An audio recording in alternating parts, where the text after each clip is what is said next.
The date is March 7th, 1946. Outside the Grauman's Chinese Theater, the air in Hollywood is electric, thick with the scent of expensive perfume and the exhaust of idling limousines. The war is over, and America is hungry for a new kind of hero.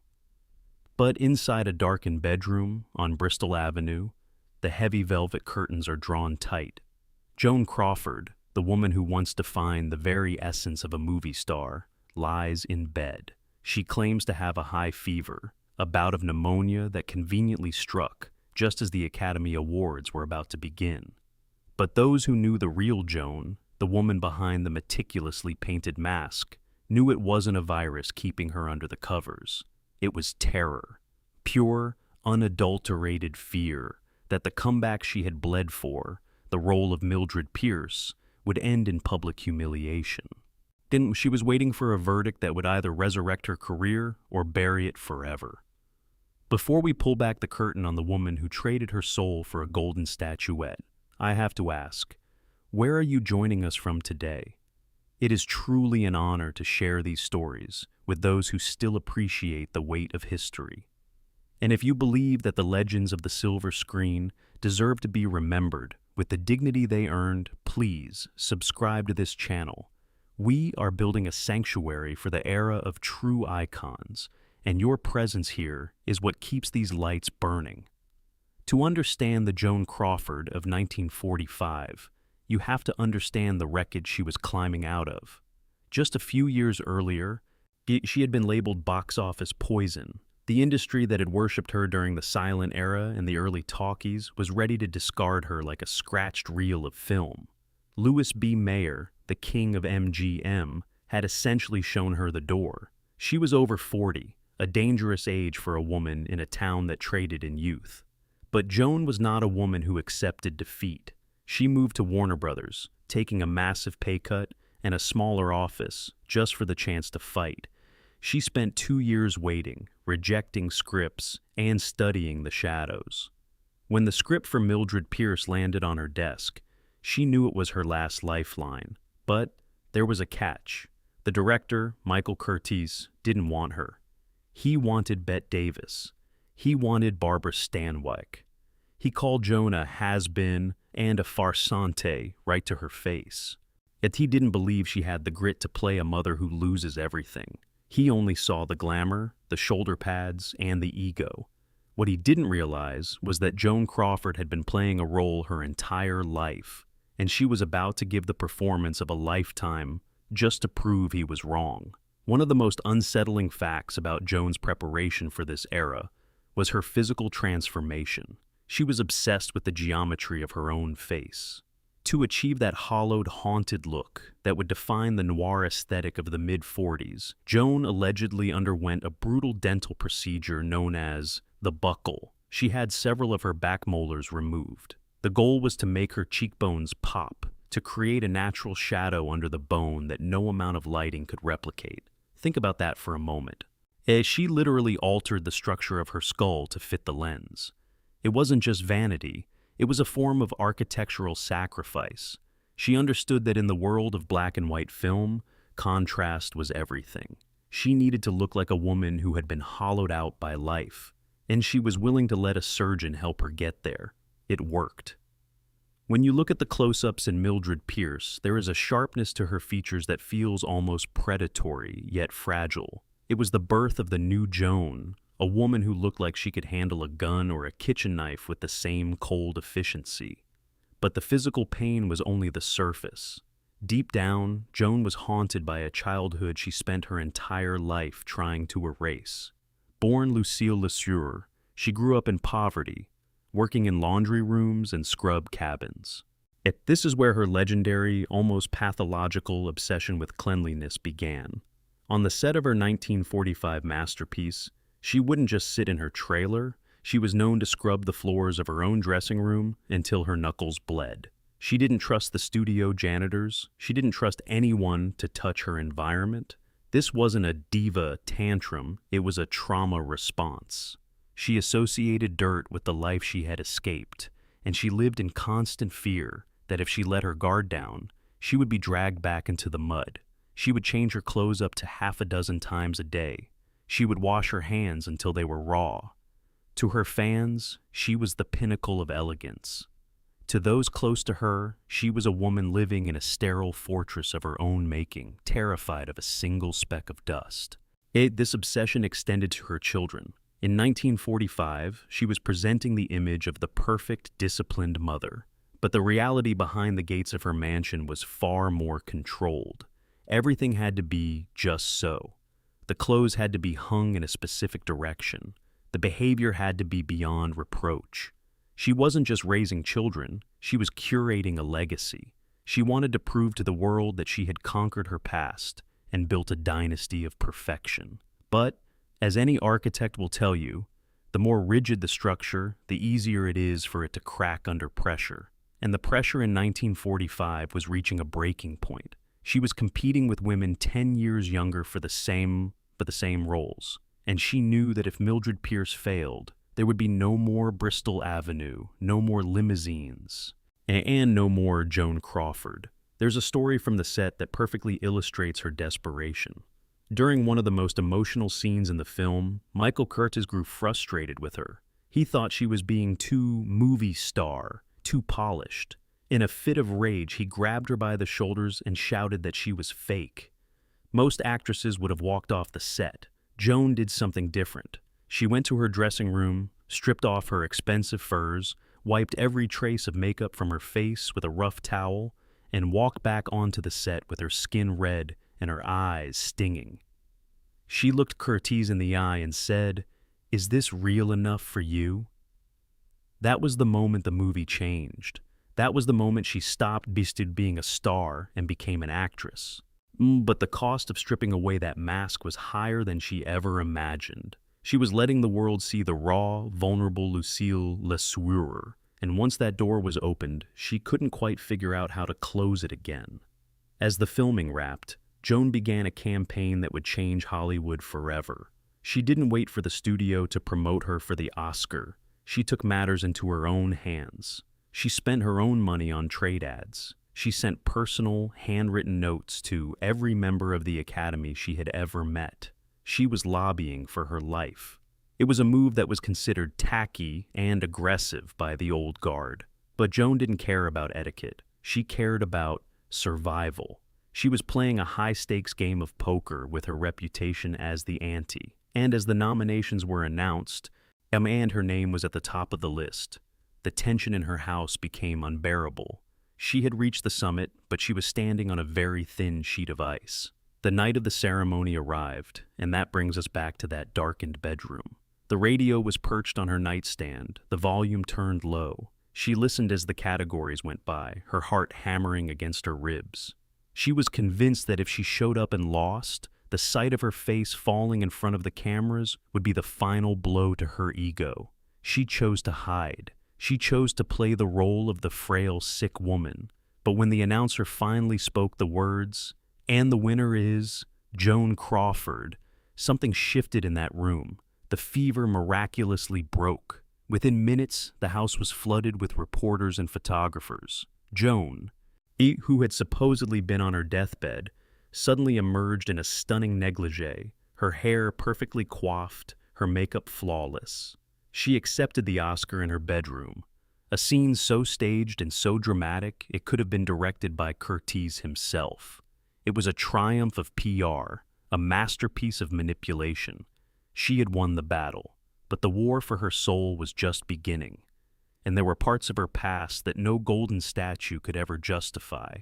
You see, the victory of 1945 gave her power, but it also gave her a terrifying sense of invincibility. She started to believe her own myth.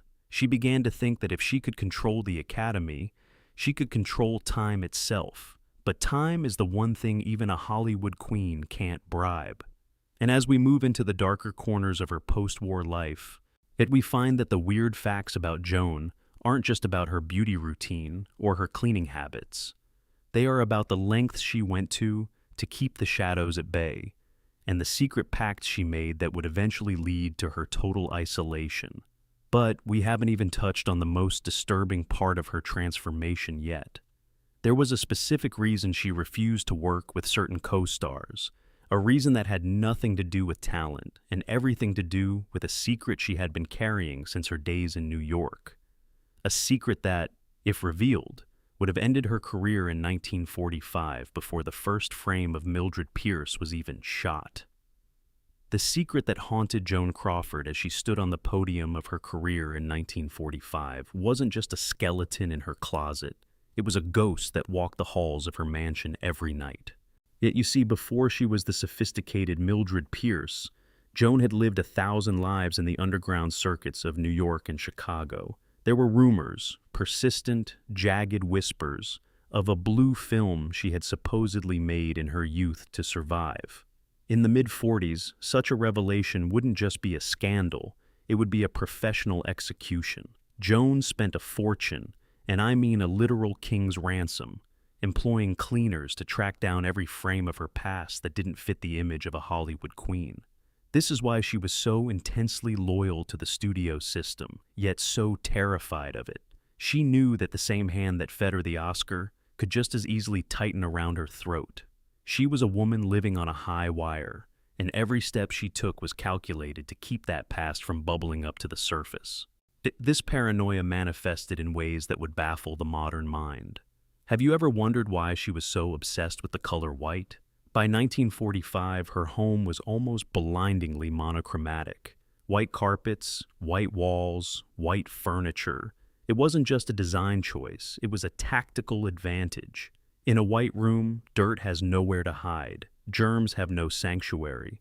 Joan treated her home like a surgical theater because she felt that if she could keep her environment sterile, she could keep her reputation untainted.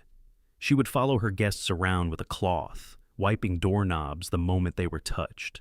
It reached a point where friends began to stop visiting. The air in her house was thick with the smell of ammonia and tension. She was becoming a prisoner of her own perfectionism, and the walls were closing in. And then there was the ice water ritual. This is one of those facts that sounds like Hollywood folklore, but it was a cold, hard reality for Joan every single morning. Before the sun even crested the horizon, she would plunge her face into a bowl of witch hazel and ice cubes, not for a few seconds, but for several minutes, holding her breath until her skin was practically blue. She believed this shocked the youth back into her pores. She would then spend hours massaging her arms and neck with heavy creams, convinced that gravity was her mortal enemy. To the public, she was an ageless goddess. To the people who lived with her, she was a woman engaged in a violent, daily struggle against the mirror. She was fighting a war she knew she would eventually lose, and that realization made her increasingly volatile on set. During the filming of Humoresque, shortly after her Oscar win, her behavior took an even darker turn. She began to treat her co-stars not as fellow actors, but as obstacles to be overcome. She would purposely wear heavy, lead-lined hems in her gowns so that if a co-star had to lift her or brush against her, they would feel the literal weight of her presence. It was a psychological power play. She wanted everyone to know that she was the gravity in the room, but there was one actor she couldn't intimidate, John Garfield. He saw right through her. He called her the loneliest woman in town, a remark that reportedly sent Joan into a silent, icy rage for 3 days. She didn't want empathy. She wanted submission. Because in her mind, if people felt sorry for her, they would start looking for the cracks. And the cracks were where the shadows lived. One of the most disturbing aspects of her life in 1945 was her relationship with alcohol. Joan was a professional in every sense of the word, and you would rarely see her stumble or slur a word. But those close to her knew about the fortified thermos. She didn't drink to get drunk, she drank to numb the jagged edges of her own mind. She used 100 proof vodka because it left no scent on her breath, or so she thought. She would sip it throughout the day, maintaining a steady, clinical level of intoxication that allowed her to endure the grueling 16-hour days at the studio. It was a functional addiction, the kind that many high achievers of that era used to bridge the gap between their public persona and their private exhaustion. But as the years went on, the bridge began to crumble. The vodka started to fuel a midnight energy that saw her rearranging her entire kitchen at 3 a.m., screaming at the help because a spice jar was half an inch out of place.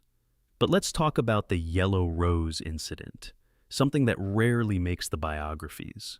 Joan had a fanatical obsession with her fans, whom she called her babies. She would spend 8 hours a day answering fan mail personally. She saw them as her only true loyalists. However, there was a dark side to this devotion. She kept a black book of fans who had disappointed her, those who had stopped writing or, heaven forbid, started writing to her rivals like Bette Davis. She would reportedly track these people down through her fan club president and send them icy, condescending letters, essentially excommunicating them from her inner circle. It was a level of control that bordered on the cult-like. She didn't just want fans, she wanted subjects. She wanted a world where she was the only star in the sky, and she was willing to extinguish any light that dared to flicker elsewhere. There was also the matter of her medical curiosities. Joan was a pioneer in what we would now call extreme biohacking. In 1945, she began experimenting with early forms of hormone treatments and strange, untested supplements that were whispered about in the corridors of the elite. She was terrified of the change of life, believing it would be the literal end of her career. She took concoctions that would make a modern doctor shudder, all in a desperate bid to keep her skin taut and her energy levels superhuman. Some say these substances contributed to her legendary mood swings, the fire and ice personality that could turn from maternal warmth to lethal coldness in a heartbeat. She was a woman who was literally poisoning herself in the name of beauty, a tragic irony that she seemed unable to perceive. The most chilling fact, however, lies in her relationship with her own reflection. Guests at her home noticed that almost all the mirrors were positioned at a specific height and angle, or draped in thin silk veils when she wasn't camera ready.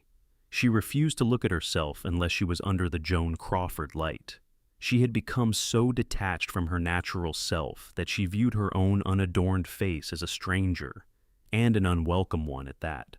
She was living in a hall of mirrors where every image was curated, every angle was rehearsed, and every shadow was banished. But as we know, the more you try to banish the dark, the more it gathers in the corners.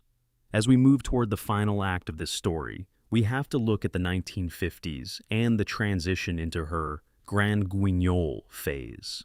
But before that, there is a specific event that happened in late 1945, right after the Oscar hype had settled. It involved a midnight phone call, a suitcase full of cash, and a quiet drive to a remote location in the Hollywood Hills. It was the night Joan Crawford almost lost everything, not to a scandal or a bad movie, but to a choice she made in the heat of a desperate moment. A choice that involved another woman's career and a secret pact that would remain buried for decades, until a single letter was found in a dusty archive years after her death. But that story requires us to look at the one thing Joan feared more than age, more than germs, and more than Bette Davis. She feared the one person who truly knew who Lucille Lesueur was. And that person was coming back to claim a piece of the throne.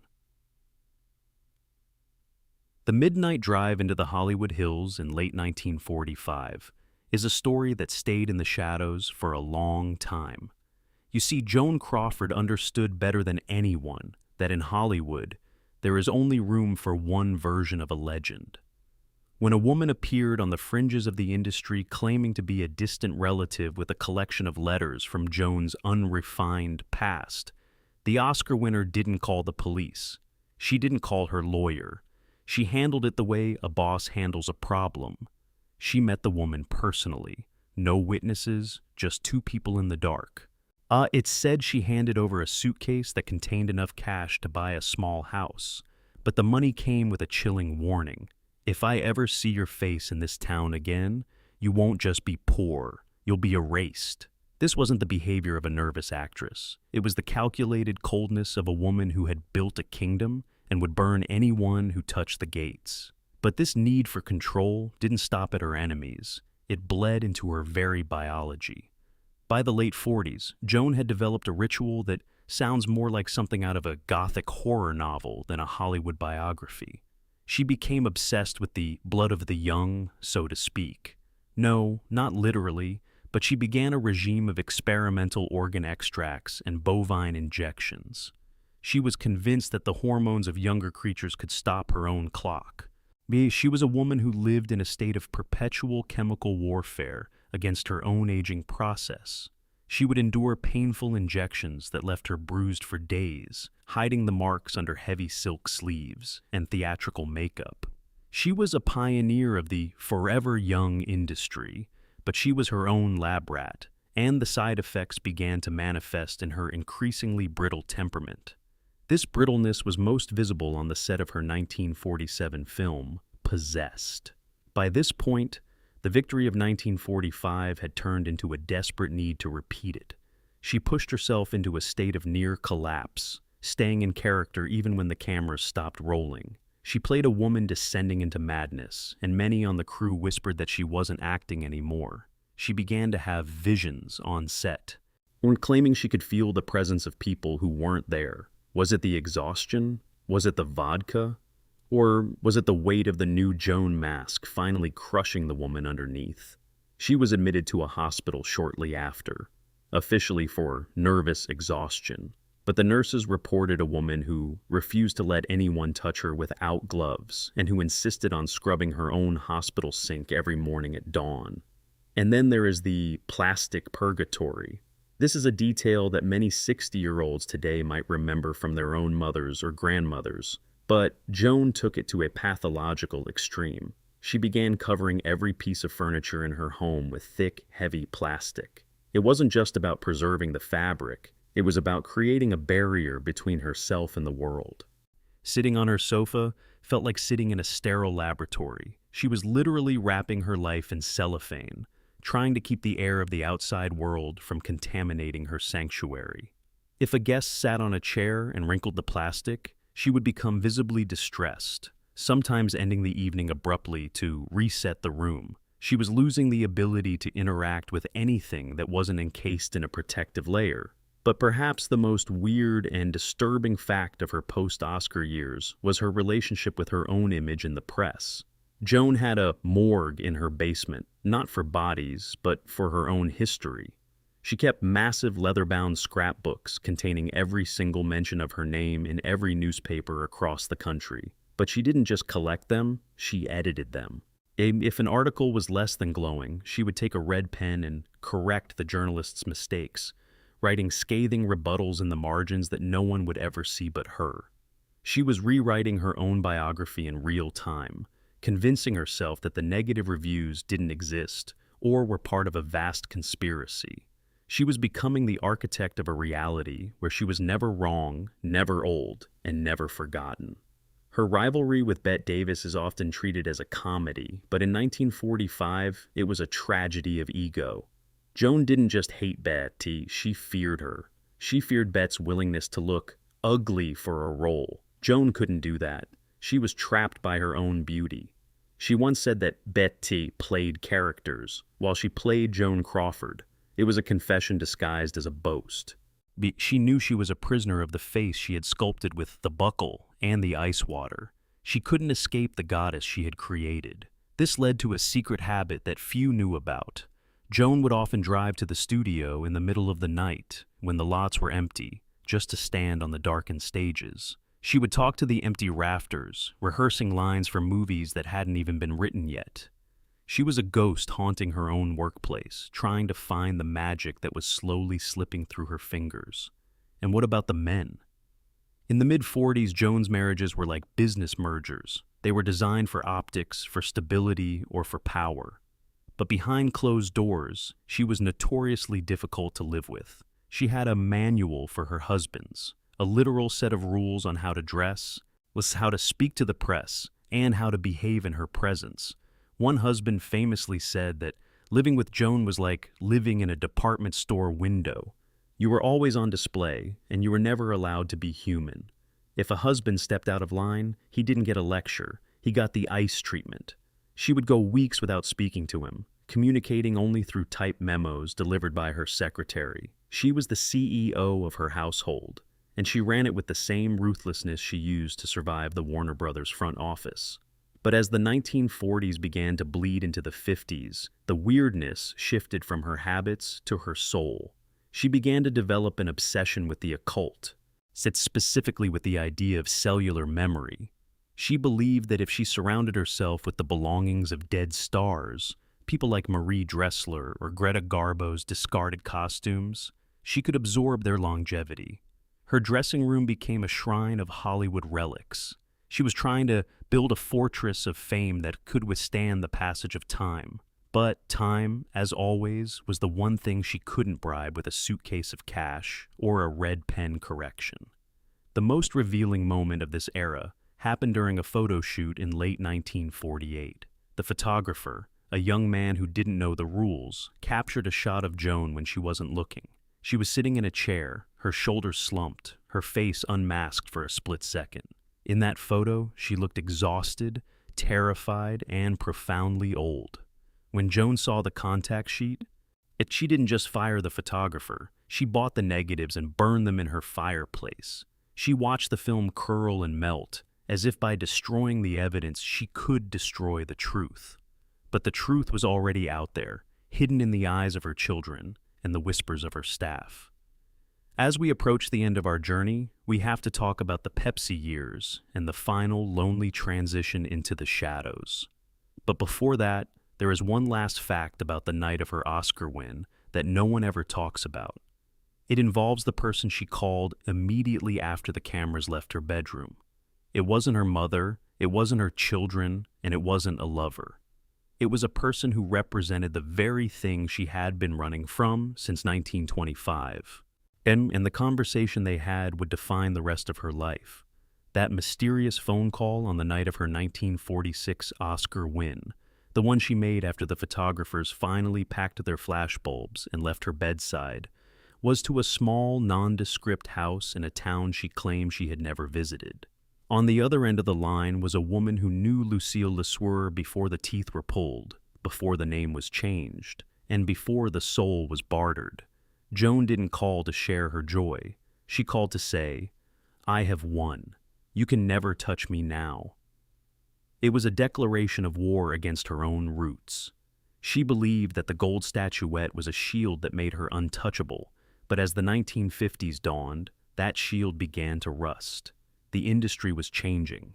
As the era of the goddess was being replaced by the era of the girl next door, and Joan Crawford was nobody's neighbor. By the mid-50s, after the death of her fourth husband, Alfred Steele, the CEO of Pepsi-Cola, Joan entered a phase that was as bizarre as it was impressive. She didn't just inherit a seat on the board of directors. She became a corporate weapon. She traveled the world in a private plane, draped in diamonds and furs, promoting soda as if it were the elixir of life. But here is the weird part. She insisted that every hotel she stayed in be Crawfordized before her arrival. This meant that the room had to be painted a specific shade of blue. The furniture had to be rearranged to match her feng shui, and most importantly, the refrigerator had to be stocked with Pepsi, never Coke.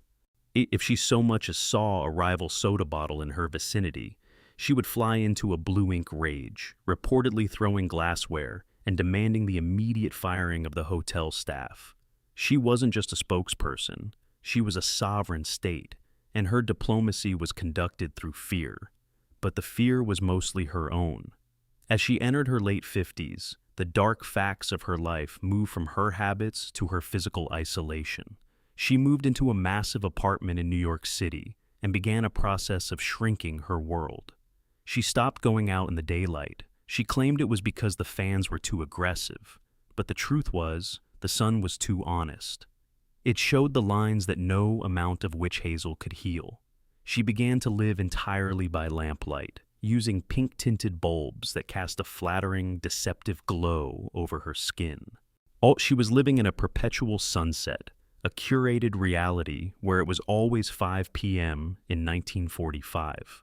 She would invite guests over for dinner, but she would sit at the head of the table in such a way that her face was always in half shadow, a living noir film that never reached the end credits. And then came Whatever Happened to Baby Jane in 1962. This was the ultimate climax of her psychological war with Bette Davis. The world saw it as a campy horror film, but for Joan, it was a ritual of humiliation. There is a fact from that set that perfectly captures her desperation. During the scene where Bette's character kicks Joan's character while she's on the floor, Joan was so terrified of being actually hurt, or perhaps so eager to make Bette look like a monster, that she put heavy weights under her costume so Bette would strain her back trying to move her. It was a battle of the titans fought with petty physical sabotage. Joan won the battle of the weights, but Bette won the war of the screen. She got the Oscar nomination, and Joan was left in the shadows once again, bitter and more isolated than ever. The final years of Joan Crawford are perhaps the most dark because of their silence. By the mid-70s, the woman who once commanded the attention of millions had retreated into a few rooms of her apartment. She gave up the vodka, she gave up the experimental supplements, and she gave up the cameras. One of the last weird facts of her life is that she became a devout practitioner of Christian Science, believing that she could think her way out of illness and age. She stopped seeing doctors. She stopped taking medicine. She believed that her will, the same will that took her from a laundry room to an Oscar, could defeat death itself. When she saw a photo of herself in the newspaper looking frail, she reportedly said, "If that is how they see me, they will never see me again." And she meant it.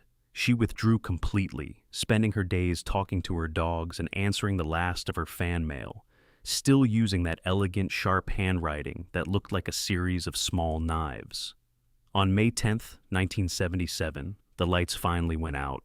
She died in that apartment, surrounded by the plastic-covered furniture and the white carpets. And her will was the final revelation, a cold clinical document that disinherited her eldest children, for reasons which are well known to them. It was her final act of control, her final word in a conversation that had lasted 50 years. She didn't leave a legacy of warmth, she left a legacy of iron. What can we learn from the shadows of Joan Crawford? Her life was a masterpiece of construction. She proved that you can invent yourself from nothing, that you can sculpt your own face, and that you can command the world to look at you. But she also proved that if you build a fortress to keep the world out, you eventually find yourself trapped inside. She paid the highest price for her fame. She lost the ability to be human. She was a star, yes, but a star is a cold, distant thing that burns itself out in the void. If you've stayed with me through this journey into the dark side of the Golden Age, it's because you know that history isn't just about the dates and the awards. It's about the cost. It's about the human soul struggling against the machine of fame. If you want to make sure these stories, the real, unvarnished truths of the icons who built Hollywood, are never forgotten, then stay with us. Don't let the shadows win. Subscribe and join our circle. We have many more secrets to uncover. Until next time, keep your eyes on the shadows, because that's where the truth usually hides.